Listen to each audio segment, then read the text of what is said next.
I finally completed the trilogy.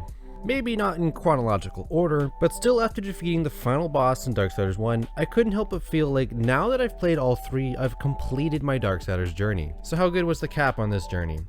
That's what I'm here to discuss. This is Darksiders 1. Don't go away.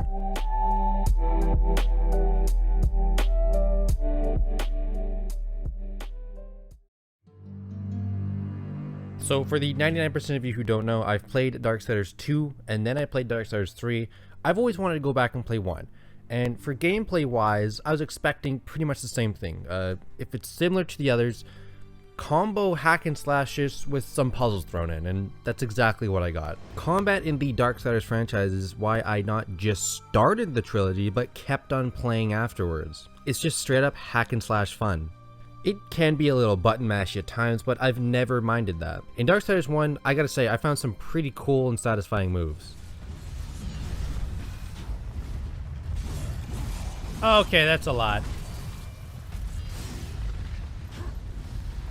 On top of all the regular combo moves you can do, you also have moves that require Wrath. Now, there's good and bad to this. The good is that the moves are pretty cool. My favorite of the few that you get to select from is, I don't know what this is called. I just call it Demon Haunter. You pretty much send out cursed souls to hunt down the enemy. The downside is the Wrath bar fills up dramatically slow, like really slow. And this is after my first purchase from Vulgrim the Demon Merchant was to have my Wrath slowly regenerate.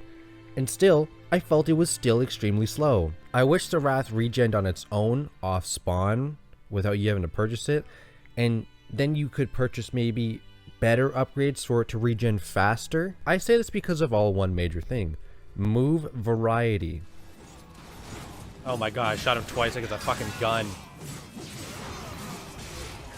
I pretty much used one of 6 combos the entire game for every boss fight and every enemy I fought, while occasionally I would use a Wrath move. I just wish there was more Wrath moves, and I wish you could use them more often. It could make fights a little bit spicier. As far as story goes, it's a little fast, it's a little bit confusing. It's really held together well by cutscenes that I will highlight later on, but overall the story isn't really the reason why I play Darksiders.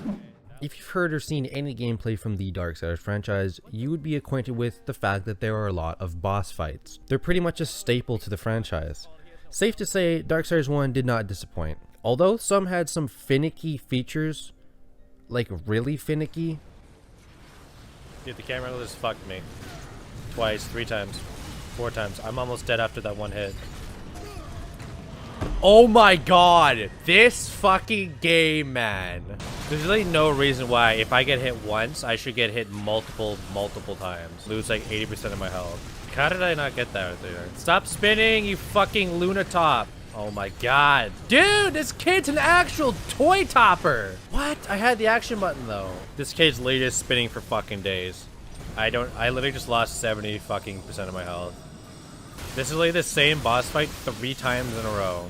I don't understand how that doesn't work right there. Okay, he's stuck there for 25 minutes now. Other than the final boss fight, I found a pretty good balance of difficulty where it was difficult, but not frustrating. Now, I sequestered the final boss fight there not because it was frustratingly difficult. In fact, the exact opposite. I beat it in one go. And yeah, every boss fight prior to that was some sort of learning curve. I died maybe once, maybe twice, maybe a couple more times. Final boss fight was so easy, I couldn't believe it. I mentioned him slightly before very quickly, but I really want to highlight him again. We're talking about the shifty, very sketchy demon merchant himself, Vulgrim. I got money to spend and I don't know what to spend it on, so give me some good shit.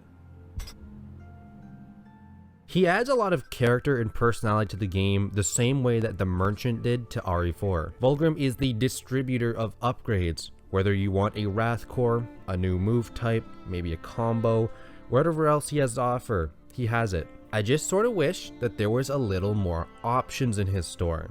I'm not saying that there wasn't enough, I'm just saying that it would have been nice to have maybe 20% more items in every category.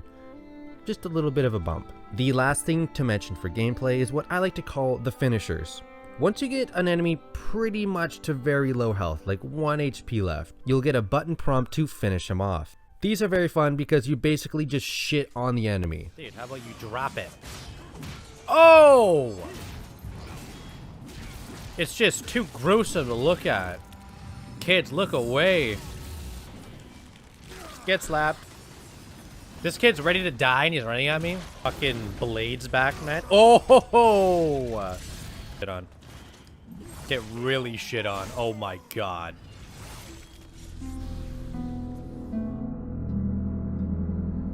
For presentation, I do have to clarify, I did play the War Master Edition on the GameCube. I did play the War Master Edition on the PS4, which does say it prompts up hellish HD res and 60 FPS. So I'm a little bit biased when I say that this game looked really great, because if I played the original, I'd probably still say it looked great. Maybe not in 60 FPS, but it's pretty good.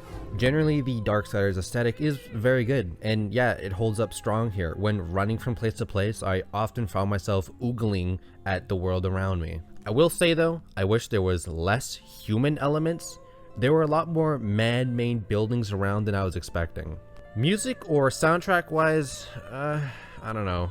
It's pretty good, but yet again, a theme for Darksiders 1 I've noticed that you might have picked on is a lot of the aspects are not amazing.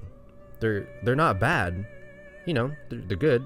It's fun. There's not really a soundtrack that I can point to where I can be like, oh yeah, that one right there. That was just gorgeous. Like that one really pinpoints the pinnacle of what Darksiders 1 really sounds like.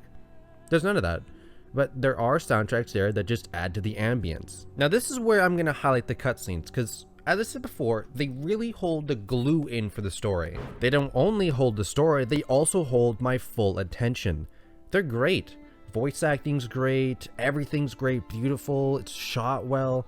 The cutscenes are probably the highlight of the game for me. Creatures of the light will sense it, as I have. In this place you are worse than a demon. Conquer the shadow, then you may pass. Are you ready to face yourself in the light? Not all are prepared for what they see. Pretty cool! Mask of shadows.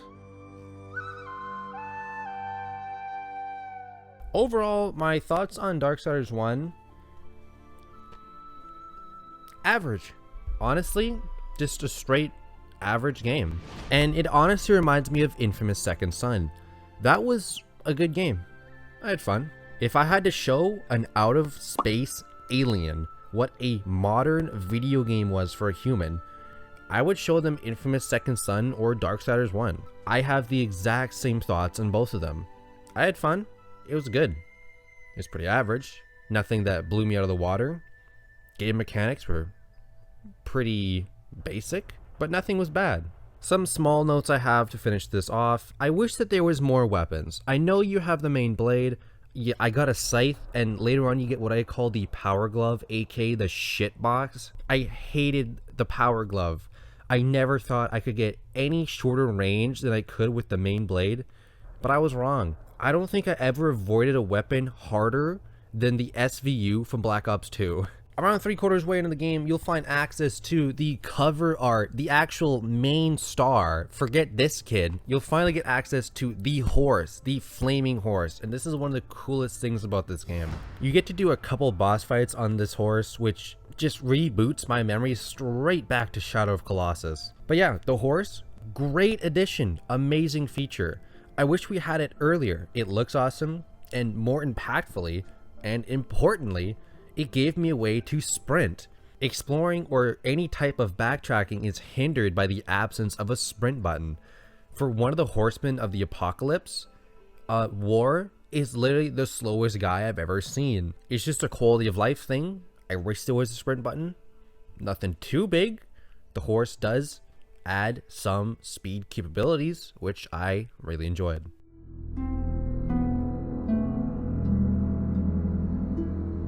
So, overall, this was pretty okay.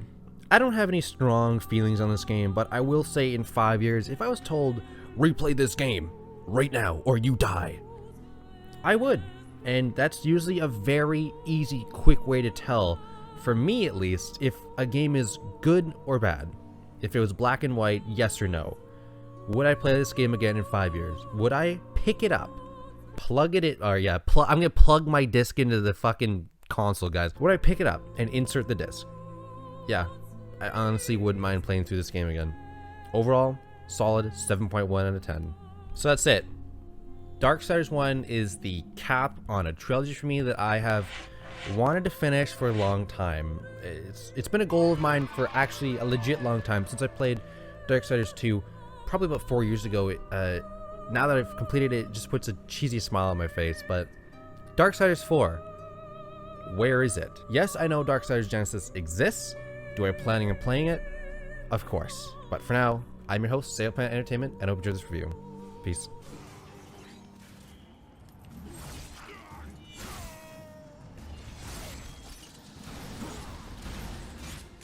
Wait, was that other kid ready for death? Yes, he was.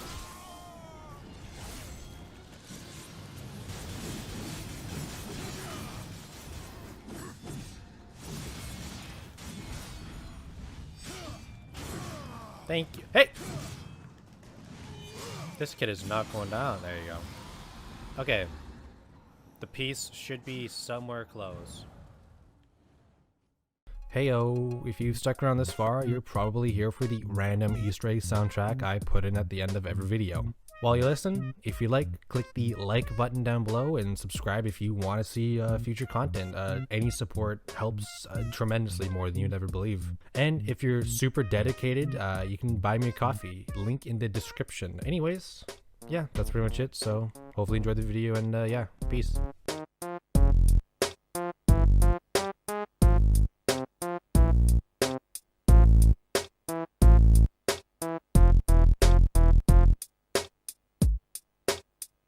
Wow.